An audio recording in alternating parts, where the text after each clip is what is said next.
और आज मैं दुर्गा सप्तशती की 10वीं। जय माता दी। आज मैं आपको 10वां अध्याय और 11वां अध्याय सुनाऊंगी, जिससे कि आपकी सभी कामनाओं को माता रानी पूर्ण करे। तो आइए सुनते हैं। 10वां अध्याय संस्कृत और हिंदी दोनों है, मैं आपको हिंदी में सुनाऊंगी। ध्यानम।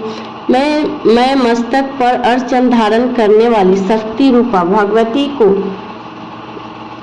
भगवती कामेश्वरी का हृदय में चिंतन करता हूँ। वे तपाए हुए स्वर्ण के समान सुंदर हैं। सूर्य, चंद्रमा और अग्नि, ये ही तीन उनके नेत्र हैं तथा वे अपने मनोहर हाथों में धनुष, वाण, अंकुश, पाश और शूल धारण किए हुए। ऋषि कहते हैं, राजन, आपने प्राणों के समान प्यारे भाई निशुंभ को मारा गया देख तथा सारी सेना का संहार होता जान शुंभ ने कुपित होकर कहा, दुष्ट दुर्गे, तू बल के अभिमान में आकर झूठ मूठ का घमंड न दिखा। तू बड़ी माननी बनी हुई है, किंतु दूसरी स्त्रियों के बल का सहारा लेकर लड़ती है।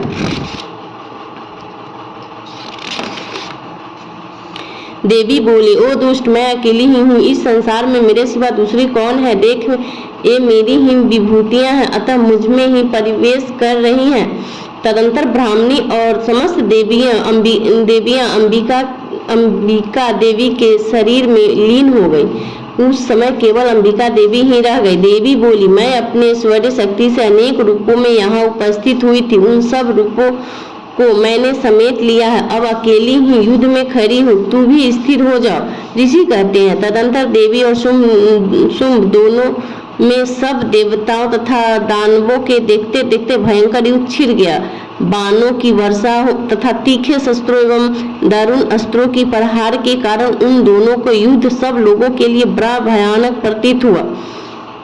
उस समय अंबिका देवी ने जो सैकड़ों दिव्य अस्त्र छोड़े, उन्हें दैत्यराज शुंभ ने उनके निवारक अस्त्रों द्वारा काट डाला। इसी प्रकार शुंभ ने भी जो दिव्य अस्त्र चलाए, उन्हें परमेश्वरी ने भयंकर हुंकार शब्द के उच्चारण आदि द्वारा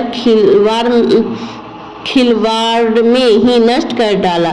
तब उस असुर ने सैकड़ों बाणों से देवी को आच्छादित कर दिया। यह देख क्रोध में भरी हुई उन देवी ने भी बाण मारकर उसका धनुष काट डाला। धनुष कट जाने पर फिर दैत्यराज ने शक्ति हाथ में ली, किंतु देवी ने चक्र से उसके हाथ की शक्ति को भी काट गिराया।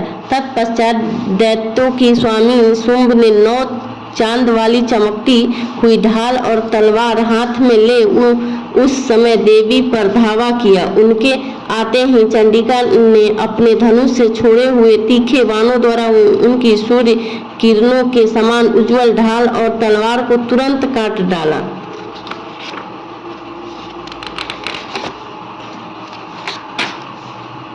फिर उस दैत्य के घोड़े और साथी मारे गए। धनुष तो पहले ही कट चुका था। तब उसने अंबिका को मारने के लिए उद्युत हो भयंकर मुद्गर हाथ में लिया। उससे आते देख देवी ने अपने तीक्ष्ण बाणों से उसका मुद्गर भी काट डाला। इस पर भी वह असुर मुक्का तानकर बड़े वेग से देवी की ओर झपटा।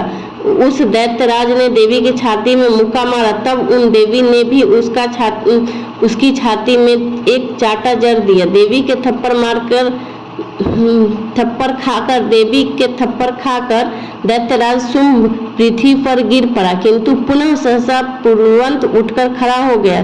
फिर वह उछला और देवी के ऊपर ले जाकर आकाश में खड़ा हो गया। तब चंडिका आकाश में भी बिना किसी आधार के शुंभ के साथ युद्ध करने लगे। उस समय दैत्य और चंडिका आकाश में एक दूसरे से लड़ने लगे।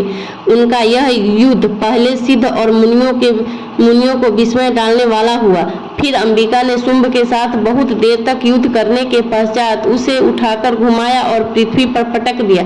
पटके जाने पर पृथ्वी अनेकों बार वह दुष्टात्मा दैत्य पुनः चंडिका का वध करने के लिए उनके और बड़े वेग से दौड़ा। तब समस्त दैत्यों के राजा शुंभ को अपनी ओर आते देख देवी ने त्रिशूल से उसकी छाती छेदकर उसे पृथ्वी पर गिरा दिया। देवी के शूल की धार से घायल होने पर उसके प्राण पखेरु उड़ गए और वह समुद्रों, द्वीपों तथा पर्वतों सहित समूची पृथ्वी को कांपता हुआ भूमि पर गिर पड़ा। तदंतर उस दुरात्मा के मारे जाने पर संपूर्ण जगत प्रसन्न एवं पूर्ण स्वस्थ हो गया तथा आकाश स्वच्छ दिखाई देने लगा। पहले जो उत्पाद सूचक मेघ और उल्कापात होते थे वे सब शांत हो गए तथा उस दैत्य के मारे जाने पर नदियां भी ठीक मार्ग से बहने लगी। उस समय शुंभ की मृत्यु के बाद संपूर्ण देवता हृदय हर्ष से भर गया और गंधर्वगण मधुर गीत गाने लगे। दूसरे गंधर्व बाजे बजाने लगे और अप्सराएं नाचने लगी। पवित्र वायु बहने लगी। सूर्य की प्रभा उत्तम हो गई। अग्निशाल की बुझी हुई आग अपने आप प्रज्वलित हो उठी तथा संपूर्ण दिशाओं को भयंकर शब्द शांत हो गए। इस प्रकार से मार्कंडेय पुराण में स्वर्णिम मनवंतरी कथागत अंतर्गत देवित महात्म्य शुंभ वध नामक 10वां अध्याय पूर्ण। जय माता दी।